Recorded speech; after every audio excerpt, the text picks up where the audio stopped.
ഭാസ്വത്കോടിപ്രഭാപൂരിതമകുടയുധേ ഭാസുരാകാരയുക്തേ ഭൂഭാരക്ഷുദ്രരക്ഷോഗണചടുലരണേ പ്രാണഹൃൽഗണ്ഡപാണേ ഭൃംഗാളീ പൂർണ്ണമന്ദാരകകുസുമധരേ ഭൂരികാരുണ്യധാരേ ഭംഗ്യാ വന്നന്റെ മുമ്പേ ഭഗവതി വിലസീടെപ്പോഴും സാനുകമ്പേ. ദേവീ ശരണം അമ്മേ. സുപ്രഭാതം, ശുഭദിനം. എല്ലാ ധന്യാത്മാക്കൾക്കും പുലർകാല വന്ദനം. ശ്രീമദ് ദേവി ഭാഗവത നിത്യപാരായണ പരമ്പരയുടെ ഇന്നത്തെ യജ്ഞവേദിയിലേക്ക് സുസ്വാഗതം. നവമസ്കന്ധം 36-ാമത്തെ അധ്യായമാണ് നാം ഇന്നലെ അവലോകനം ചെയ്തുകൊണ്ട് നിർത്തിയത്. ഇന്നു മുതൽ ആ നരകകുണ്ടങ്ങളുടെ ലക്ഷണത്തിനെയാണ് ഇവിടെ വിവരിക്കുന്നത്. വീണ്ടും അതിദീർഘമായിട്ടുള്ള ഒരു വിസ്താരം തന്നെയാണ് അതിവിടെ കാണുന്നത്. നേരത്തെ പറഞ്ഞത്, ഞാൻ മുമ്പ് പറഞ്ഞതുപോലെ നരകവർണ്ണനകളെ, നരകത്തിനെക്കുറിച്ച് പറയുമ്പോൾ ദീർഘമായിട്ട് പറയുന്നുണ്ട്. കാരണം അത് ദീർഘമായിട്ട് പഠിച്ച് മനസ്സിലാക്കി ആ യാതനകളെ അനുഭവിക്കാതെ കണ്ടിരിക്കാൻ നമ്മളെ സൽക്കർമ്മങ്ങൾ ചെയ്ത് ദേവിയെയും ദേവനെയും എല്ലാം ഭജിച്ച് സൽമാർഗത്തിൽ കൂടി പോയി മോക്ഷമാർഗത്തിലേക്ക് ചെന്നു ചേരണം എന്നുള്ളതാണ് ഉദ്ദേശം. എന്തായാലും നമുക്ക് ധർമ്മരാജൻ പറയുന്നതായിട്ടുള്ള നരകകുണ്ട ലക്ഷണങ്ങളെ നമുക്ക് അവലോകനം ചെയ്തു കൊണ്ടുപോകാം. പൂർണ്ണചന്ദ്രനെ പോലെ വർത്തുളാകാരമാണ് എല്ലാ കുണ്ടങ്ങളും എന്നാ പറയണത്. കത്തിത്തിളങ്ങുന്ന പലതരം കല്ലുകൾ കൊണ്ട് നിർമ്മിതമാണ്, അഗാധമാണ് ഓരോ കുണ്ടങ്ങളും.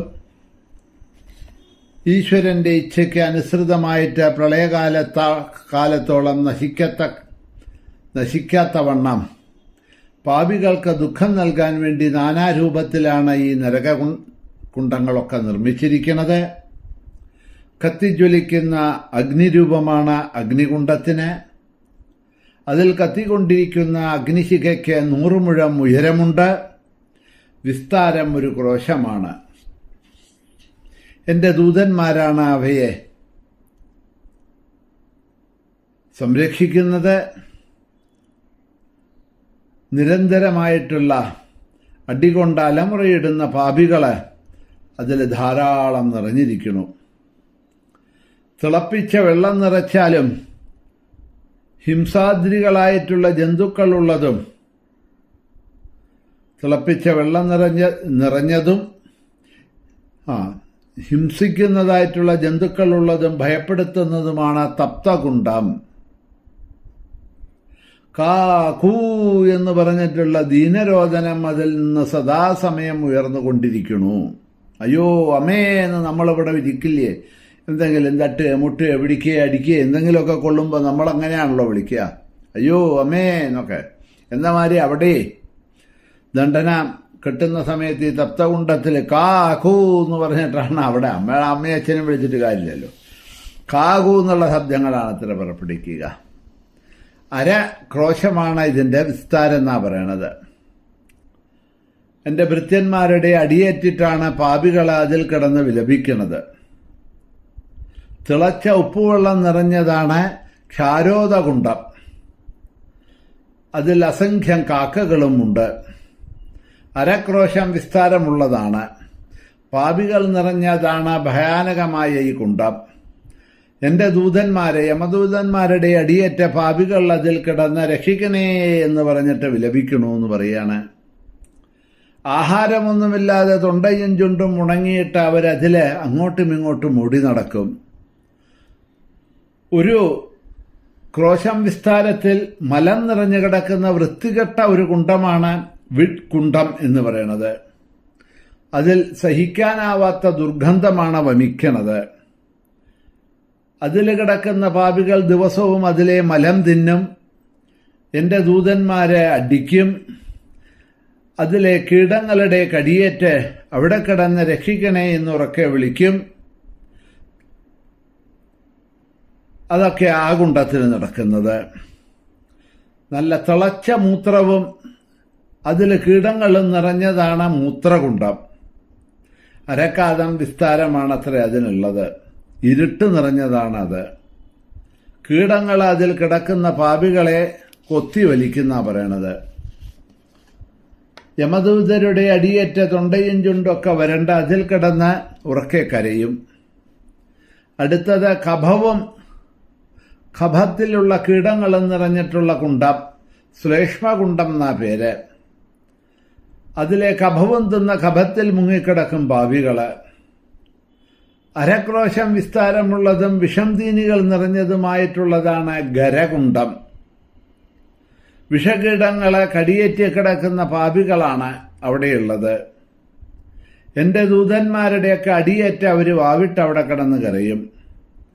സർപ്പത്തിന്റെ ആകൃതിയിലുള്ള വജ്രദംഷ്ടങ്ങളായ ഭയങ്കര വിഷജീവികള് അവരെ ഭയപ്പെടുത്തും ആ കുണ്ടത്തില്. അടുത്തതായിട്ട് അരക്രോശം വിസ്താരമുള്ള കീടങ്ങൾ നിറഞ്ഞതാണ് ദൂഷിതകുണ്ഠം. ഈ കീടങ്ങളുടെയൊക്കെ കുത്തേറ്റ പാപികള് അതിൽ കിടന്ന് സദാ നട്ടം തിരിയും. കാൽക്രോശം വിസ്താരമുള്ളതും അത്യന്തം ദുസ്സഹമായിട്ടുള്ളതാണ് വസാരസം, മേധസ് നിറഞ്ഞിരിക്കുന്നതായിട്ടുള്ള വസാകുണ്ഠം. അതിൽ കിടക്കുന്ന പാപികള് ഈ മേധസ്സാണ് കഴിക്കേണ്ടി വരിക. യമദൂതന്മാരുടെ താടനമേൽക്കും.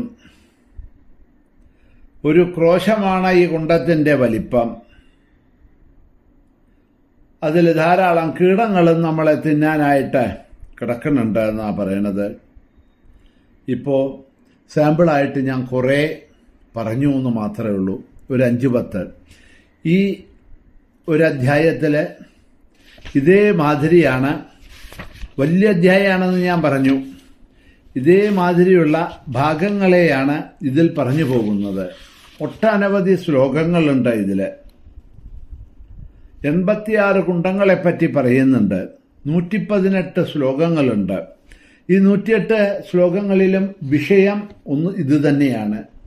ഓരോ നരകത്തിൻ്റെ പേര്, അതിൽ എന്താണ് അനുഭവിക്കേണ്ടി വരുന്നത് എന്നുള്ളതിനെ അവിടെ വിസ്തരിച്ച് പറയുക ചെയ്യുന്നത്. അപ്പോൾ നമുക്ക് ഇതെന്തിനാ പറയണതെന്ന് പറഞ്ഞ് തീരുമാനിക്കാം. ഇങ്ങനെയുള്ള പാപങ്ങളൊക്കെ ചെയ്ത് ഈ നരകത്തിൽ പോണോ എന്നുള്ളത്. ഇനി വിസ്തരിച്ചിതൊക്കെ അറിയണം എന്നുള്ളവരെ ദേവി ഭാഗവതം ബുക്ക് മേടിച്ച് വായിക്കുക എന്നേ ഉള്ളൂ. കാരണം എന്താന്ന് പറഞ്ഞിട്ടുണ്ടെങ്കിൽ ഇത്രയൊന്നും നരകത്തിനെ പറ്റി വിസ്തരിച്ച് പോവാൻ കഴിയില്ല. മനസ്സിന് സുഖമുള്ളതല്ല, കേൾക്കാൻ സുഖമുള്ളതല്ല, പറയാൻ സുഖമുള്ളതല്ല. അങ്ങനത്തെ വിഷയം എന്തിനാ ഇങ്ങനെ കുറേ പറഞ്ഞു പോകുന്നത്? ഒരു കാര്യം നമുക്കെല്ലാം അറിയാം, നരകം എന്ന് പറഞ്ഞിട്ടുണ്ടെങ്കിൽ യാതന അനുഭവിക്കുന്നതായിട്ടുള്ള സ്ഥലം തന്നെയാണ്. അതിപ്പോൾ എന്തായാലും അതൊക്കെ യാതനയല്ലേ. ചൂരൽ കൊണ്ടടിച്ചോ, ചാട്ട കൊണ്ടടിച്ചോ, എല്ലാ കുന്തം കൊണ്ട് കുത്തിയോ, എന്തായാലും ഇപ്പോൾ ഒന്നിൽ വിശേഷം മറ്റൊന്നാണെന്നൊന്നുമില്ലല്ലോ. എല്ലാം ദുഃഖം അനുഭവിക്കുന്നതാണ്. എല്ലാ തിളച്ച വെള്ളം കോരി നമ്മുടെ മേലൊഴിച്ചോ, എല്ലാ തിളച്ച എണ്ണയിൽ നമ്മളെ മുക്കിയോ, എല്ലാ അഗ്നിയിലിട്ട് ചുട്ടുവറുത്തോ, ഇതൊക്കെ നമ്മളെ അല്ലേ ദുഃഖം തരുന്നതല്ലേ. അപ്പോൾ അങ്ങനത്തെ നരകത്തിലേക്ക് പോകാതെ കണ്ടിരിക്കുക. അതിനെന്താ വേണ്ടത്? ഇപ്പോൾ തന്നെ ദേവിയെ ഭജിച്ചുകൊള്ളുക. അതാണ് ഈ പറഞ്ഞ് വരുന്നതായിട്ടുള്ളതിൻ്റെ സാരം. ആ ഒരു സാരത്തിനെ പറഞ്ഞുകൊണ്ട് ഞാനിതാ ഈ 37-ാമത്തെ അധ്യായം ഇവിടെ അവസാനിപ്പിക്കുകയാണ്. നാളെ മുതൽ 38-ാമത്തെ അധ്യായത്തിലേക്ക് നമുക്ക് പോകാം. നരകവർണ്ണനകൾ അത്രയൊക്കെ മതിയെന്ന് വിചാരിച്ചിരിക്കുന്നു. ശ്രീ മഹാദേവ്യൈ നമഃ.